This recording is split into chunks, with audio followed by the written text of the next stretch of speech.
Je vous en prie, Madame Kaiser. Monsieur le maire, chers collègues, certes, ce n'est pas une délibération sur le fond, mais souvent le fond a rapport avec ceux qui ont été désignés pour le mettre en œuvre. Permettez-nous de vous faire part de notre étonnement. Vous nous proposez de désigner des élus de notre groupe au sein des établissements secondaires, mais pas au sein des écoles maternelles et élémentaires. Monsieur le maire, une question, et vous le savez, posée de manière urgente. La réforme des rythmes scolaires va-t-elle, oui ou non, s'appliquer à la rentrée 2014 ?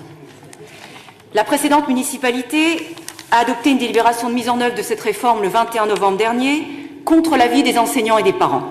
Vous-même vous êtes engagé, avant le premier tour des élections municipales, à ne pas appliquer cette réforme à la rentrée de 2014. Aujourd'hui, vous avez fait le choix de ne pas inscrire cette question à l'ordre du jour et, avec cette délibération, vous vous opposez de fait à ce que des représentants de notre groupe, élus sur le mandat d'annulation de cette délibération, soient désignés au sein des écoles maternelles et élémentaires. Pensez-vous pouvoir ainsi empêcher la mobilisation des parents et des enseignants avec leurs organisations syndicales contre la mise en œuvre de cette réforme ? Au lendemain des élections municipales, cette question est posée dans toute la France. Plusieurs maires de grandes villes, membres du Front de gauche, c'est sans doute la lettre à laquelle vous faisiez allusion tout à l'heure, mais je n'ai pas vu votre signature. Si c'est le cas, nous ne pouvons que nous en féliciter.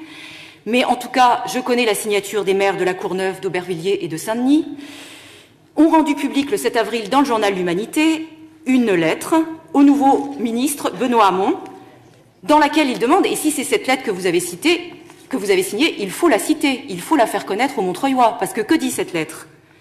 Elle dit il faut revenir sur la réforme des rythmes éducatifs imposée par le précédent gouvernement, car, disent-ils, cette réforme n'est pas une réforme de gauche. Et ils ajoutent nous ne pouvons trouver une manière satisfaisante de l'appliquer. Ils indiquent également, et je crois que c'est extrêmement important, que la réforme des rythmes éducatifs favorise la territorialisation de l'école et porte en elle l'accroissement des inégalités entre les communes et donc entre les enfants du pays. Elle installe, disent-ils, la confusion entre les missions du service public d'éducation nationale et celles du périscolaire, la concurrence entre les enseignants et les animateurs, au détriment de la qualité de l'enseignement apporté à nos enfants. Nous ne pouvons que partager cette appréciation. Et nous ne sommes pas les seuls. Faut-il rappeler que les syndicats d'instituteurs ont adopté le 11 avril dernier, ou le 10 avril, un communiqué commun dans lequel ils affirment « Certes, il y a une nouvelle majorité, mais les revendications demeurent et restent légitimes. » Et ils citent ces revendications, à savoir le retrait du décret Payon, non à son application à Montreuil et par conséquent annulation de la délibération du 21 novembre dernier. Faut-il rappeler que la Fédération des parents d'élèves à Montreuil a également demandé l'annulation de cette délibération.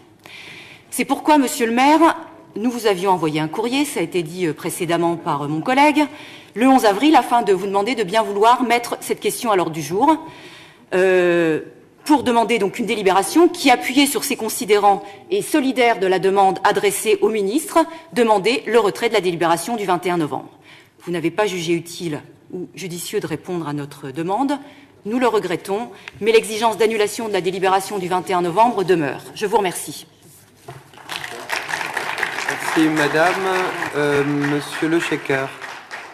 Oui, simplement sur un point d'ordre et puis une réponse sur le fond à madame Kaiser, qui est visiblement très attentive aux positions du Front de gauche. Je ne vous savais pas à ce point enthousiaste et je peux vous proposer que le Parti ouvrier indépendant rejoigne le Front de gauche si tel était votre souhait. Et on a tous besoin d'un temps d'apprentissage, mais je vous renvoie donc au Code des collectivités et au fonctionnement sur la désignation des représentants dans les écoles. Vous serez amené prochainement aussi à devoir désigner des représentants hors des élus. Donc je vous invite, ma chère collègue, à vous pencher peut-être en amont sur ces délibérations pour nous éviter ce genre d'interventions qui nous font perdre un tout petit peu de temps. Et simplement pour vous rappeler, madame Kaiser, que sur la question que vous avez soulevée, je crois que le maire vous y a répondu, puisque le point de vue qui a été le sien et l'expression publique qui a été la sienne est tout à fait clair, et y compris sur la question du vœu que vous présentiez au début de conseil. Monsieur Le Checker, si l'intérêt des enfants, des enseignants et des parents, c'est faire perdre du temps, C'est votre conception, ça n'est pas la mienne et ça n'est pas la nôtre. Je vous remercie.